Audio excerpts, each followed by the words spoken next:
શેરકીમાં આવેલ પૌદ્દાર સ્કૂલમાં વિદ્યાર્થીને પેન્ટમાં લોગો નહીં હોવાના કારણે કાઢી મૂકવામાં આવતા મામલો બીચક્યો હતો, ત્યારે વાલી મંડળ અને વાલીઓએ ભેગા થઈને હોબાળો મચાવ્યો હતો। વડોદરાના શેરકીમાં આવેલ પૌદ્દાર સ્કૂલની જો હુકમી જાહેર કરે તેવો એક કિસ્સો સામે આવ્યો છે। વિદ્યાર્થીએ સ્કૂલના લોગોવાળું પેન્ટ નહીં પહેર્યું હોવાના કારણે તેના પેરેન્ટ્સને બોલાવવામાં આવ્યા હતા। વિદ્યાર્થીને પીટીના ક્લાસમાંથી કાઢી મૂકવામાં આવ્યો હોવાનો આરોપ મૂકીને પેરેન્ટ્સે હોબાળો મચાવ્યો હતો। આખરે આ મામલે ઓલ ગુજરાત વાલી મંડળના દીપક પાલકરને જાણ થતાં તેઓ દોડી આવ્યા હતા અને વાલી તરફે ધારદાર રજૂઆત કરી હતી, જે બાદ મામલો શિક્ષણાધિકારી સુધી પહોંચ્યો હતો। આ મામલે એક તબક્કે શાળાના પ્રિન્સિપાલને પણ મીડિયા સમક્ષ જવાબ આપતા ફાંફા પડી ગયા હતા। આખરે શાળા મેનેજમેન્ટ અને વાલીએ સમાધાનકારી વલણ અપનાવતા મામલો થાળે પડ્યો હતો। વર્લ્ડ પૌદ્દાર સ્કૂલ છે શેરકીમાં આવેલી। ઓલ ગુજરાત વાલી મંડળમાં એક અરજી આવેલી કે અમારા બાળકોને પીટી ટીચરે ક્લાસની બહાર કાઢી મૂક્યા છે।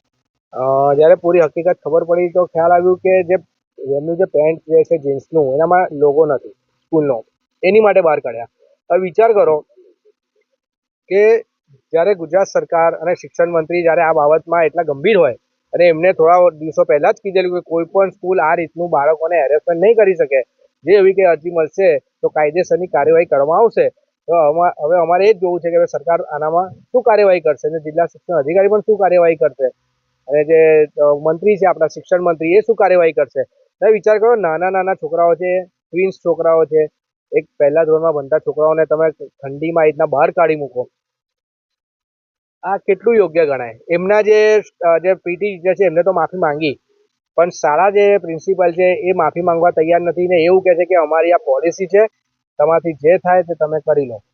આ સ્ટીકર સ્કૂલ શા માટે બધે એ લોકો કહે છે કે તમે, અને સવારે મેસેજ આવે છે જ્યારે બાળકો સ્કૂલમાં આવ્યા છે, સડનલી એમને મેસેજ આવ્યો કે ભાઈ તમે તમારા બાળકોને લઈ જાઓ છો। હવે એ જોબ કરતા પેરેન્ટ્સ છે એ લોકો કેવી રીતના આવશે લેવા માટે? જવાબદારી સ્કૂલની છે 2:30 વાગ્યા સુધી, જ્યાં સુધી બાળક ત્યાં ઘરે ના પહોંચે।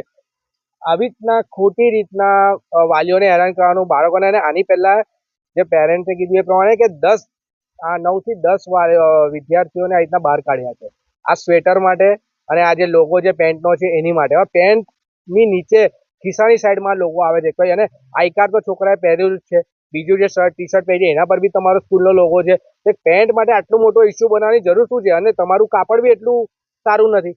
વાલી જે અત્યારે કાપડ લાવ્યો છે, જે બહારથી લાવ્યો છે, એને 600-700 રૂપિયામાં પેન્ટ પડી છે અને જાડું જીન્સનું કાપડ છે।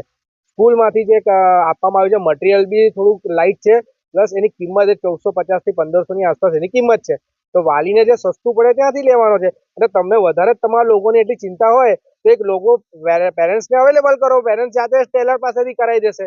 શા માટે તમે આ રીતના તમે તમારા જ વેન્ડર પાસેથી ખરીદવા માટેની આગ્રહ કરો છો?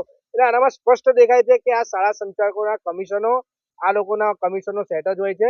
આ જાહેર થઈ ગયું। જિલ્લા શિક્ષણ અધિકારીએ તો વિચાર કરો, પેરેન્ટે તો ગયા મહિને ફરિયાદ કરેલી હતી આ જ બાબતે, પણ હજુ સુધી જિલ્લા શિક્ષણ અધિકારીથી કોઈ એમને સંતોષકારક જવાબ આવ્યો નથી। જો જિલ્લા શિક્ષણ અધિકારી એ ટાઈમે એક્શન લીધી હોત તો આજે આ દિવસ ના આવ્યો હોત, પણ એ દિવસે નથી લીધું એટલે આજે આ લોકોની દાદાગીરી વધી ગઈ અને આ લોકો આજે આપણે અહીંયા આવવું પડ્યું છે। પડે તમે જુઓ, વિચાર કરો, એ જ વસ્તુ છે, હકીકત આ વસ્તુ છે। કારણ કે કેટલો ટાઈમ થયો, 1 મહિનો થઈ ગયો, એની પહેલાં તમે મેલ આવેલો, તમે એમનો જવાબ રિવર્ટ ના આપો અને આજે આવી ગંભીર પરિસ્થિતિ। કારણથી છોકરા એટલી માનસિક અવસ્થા એટલી ખરાબ થઈ ગઈ છે, કારણથી નાનો છોકરો છે, કંઈક કરશે, કંઈક થશે તો કોણ જવાબદારી લેશે? એટલે આની ફરિયાદ અહીંયા તો કરવાના જ છે, પણ આની ફરિયાદ અમે આગળ પણ બાળ આયોગમાં પણ। હા, મારું નામ સુજાતા સિંહ છે અને હું આજે પૌદ્દાર વર્લ્ડ સ્કૂલની સામે એ છું।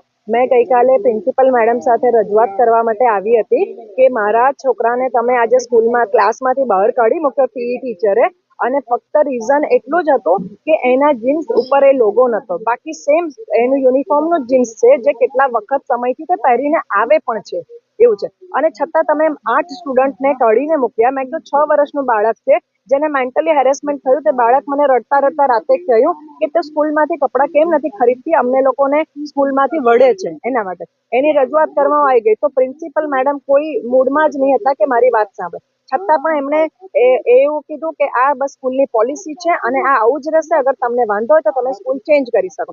તો મેં એમને કીધું કે આ તમારો વે નથી, હું આજે સ્કૂલની ફી ભરું છું તો મારો રાઇટ છે જાણવાનો, મને એ છે। તો મને કહે છે કે ના, you are the bad person, you are not good person, બધું। તો આજે કન્ટિન્યુઅસ તમે મને એ કર્યા કરો, તો મેં કીધું કે હા, મારે ગુડ પેરેન્ટ્સ નથી બનવું, તમે મારા પ્રોબ્લેમનું સોલ્યુશન કરો। તો કે બસ આ આવું જ થશે અને આમાં આ જ થશે। મેં કીધું સારું, તો પછી તમે આવું જ મને કરશો તો હું કોકનો તો સપોર્ટ લઉં, કારણ કે મારે પ્રોબ્લેમનું સોલ્યુશન. મેં કીધું તમે તમારા પીને બોલાવો અને તમે એ કરો, તમે એમને પૂછો કે તમે આવું કેમ કર્યું. અને જ્યારે તમારી પાસે ફોન નંબર છે તો તમે ફોન કરીને પેરેન્ટ્સને બોલાવો. તમે 8 માસૂમ બચ્ચાઓને બહાર કેવી રીતે 45 મિનિટ સુધી બહાર કાઢીને ઊભા રાખ્યા? એના પહેલા વિન્ટરમાં પ્રોબ્લેમ થયો હતો, ત્યારે વિન્ટર માટે બી મારા છોકરાનું જેકેટ કઢાઈ નખાયું અને એને આટલી ઠંડીમાં શર્ટ પર એને બાકી રાખ્યો. અને આ વિશે અમે પહેલા ડીઓને બી મેલ મોકલ્યા છે. મારી પાસે આખી વોટ્સઅપની ચેટિંગ છે. એ સ્કૂલનું યુનિફોર્મ જે પહેરીને જાય છે એ પણ પેન્ટ છે, અને વિધાઉટ પેન્ટ જે હોય શું. ફક્ત આ વર્ષે અમે પેન્ટ એમની પાસેથી નહીં ખરીદ્યું હતું, કારણ કે અમે બીજા 2-4 પેરેન્ટ્સે કીધું કે એની ગુડ ક્વોલિટી નથી, અને એ પેન્ટ 150 રૂપિયાનું પડે છે, જે મેં મોલમાંથી 700 રૂપિયામાં ખરીદ્યું. તો મેં ટીચરને કીધું કે મેડમ સેમ જ જીન્સનું પેન્ટ છે, શું પ્રોબ્લેમ છે? તો કે મને ના, અમારું વેલ સ્ટીચેડ આવે છે. તો મેં કીધું તમે કેટલા સમયથી પહેરીને આવે છે? તો પછી તમે ડે 1 ના, અને તમે પેરેન્ટ્સ સાથે તમે ફોન નંબર 8 જગ્યાએ લખાવ્યા છે, તો તમે ફોન નંબર યુઝ કરો પેરેન્ટ્સનો. તમે આજે છોકરાને કયા કારણસર તમે બહાર કાઢી મૂકો? સ્કૂલ બદલવાની બી વાત કરેલી. એ લોકોએ કીધું કે અમે તમારી સ્કૂલમાં નહીં રાખીએ. મને ધમકી આપી છે કે અગર તમે રિટર્નમાં માફી નહીં માગી તો અમે તમારા છોકરાઓને સ્કૂલમાં બંધ કરાવી દઈશું. અને આજે સવારથી મને એની માટે જ ફોન આવે છે.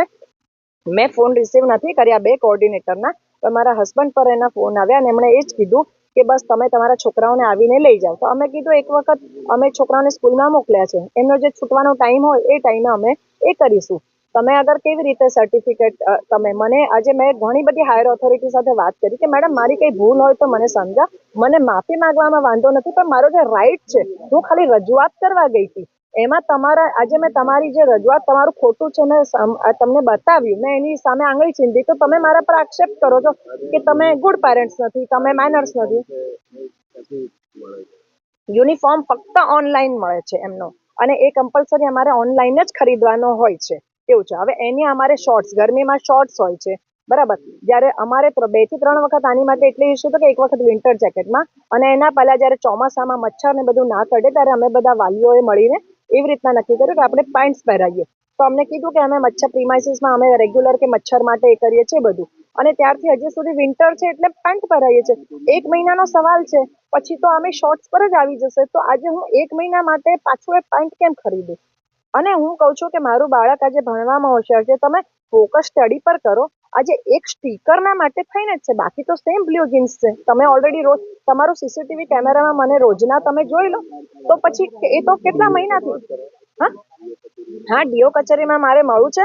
અને અમારા ઘણા બધા પેરેન્ટ્સ, પણ આજે બધા પેરેન્ટ્સ એટલે ડરી રહ્યા છે કારણ કે એમને ગઈકાલથી બધા પેરેન્ટ્સને એમણે સામેથી ફોન કરીને એવું કીધું છે કે તમારે કંઈ સોલ્વ કરવું હશે પ્રોબ્લેમ તો અમે સોલ્વ કરીશું, કારણ કે બીજા પેરેન્ટ્સ મને સપોર્ટ ના કરે. પણ આમાં મને બીજા પેરેન્ટ્સના સપોર્ટની નહીં, જેને જે પ્રોબ્લેમ હોય એ પર્સનલી મને મારા છોકરાનું આ તમે ખોટું કર્યું છે, આની માટે બધી મારી પાસે વિગતો છે. एक भी इश्यू नहीं है यहाँ पे. हमारे पेरेंट्स को जो भी इश्यू है हम जो भी सॉल्व करने के लिए तत्पर है, हम करेंगे. और हमारी ड्यूटी भी वही है. हमारे पेरेंट्स हमारे लिए सर्वोच्च है, और पेरेंट्स को कुछ भी प्रॉब्लम हो तो हम हमेशा करेंगे. आज नहीं, कल नहीं, हमेशा करेंगे. और कोई हमको इसके लिए किसी की जरूरत ही नहीं है बीच में आने की. हमारे पेरेंट्स के लिए हम हमेशा तत्पर है. देश पर लोगों जरूरी है स्कूल का। वो तो मुझे नहीं पता. बस अभी पेरेंट्स ने भी शायद आपको क्लैरिटी दे दी है कि आपका एटीट्यूड कल अलग था, आज अलग. नहीं, मेरा एटीट्यूड हमेशा मेरे पेरेंट्स के साथ अच्छा ही होता है, और मैं उसके लिए ही बैठी. मैं 10 साल से ये इंस्टीट्यूट में हूँ. अगर मेरा एटीट्यूड खराब होता तो मैं आज यहाँ नहीं. देखो सब सॉल्व हो गया है, और हमारे पेरेंट्स की तकलीफ हम जानते हैं. हम हमारे पेरेंट्स के लिए हमेशा खड़े रहेंगे. आज भी कभी वो पेरेंट्स जो है उनके लिए भी खड़े होंगे, क्योंकि वो बच्चे हमारे लिए हमारे बच्चे प्यारे हैं. और इसके अलावा मैं कुछ नहीं बोलना चाहती. Thank you so much. Thank you everyone for coming to our school. आप चाय पी के जाइए प्लीज. है कि कोई भी देश चलेगा, आपका हाँ, तो हम भी चला रहे हैं.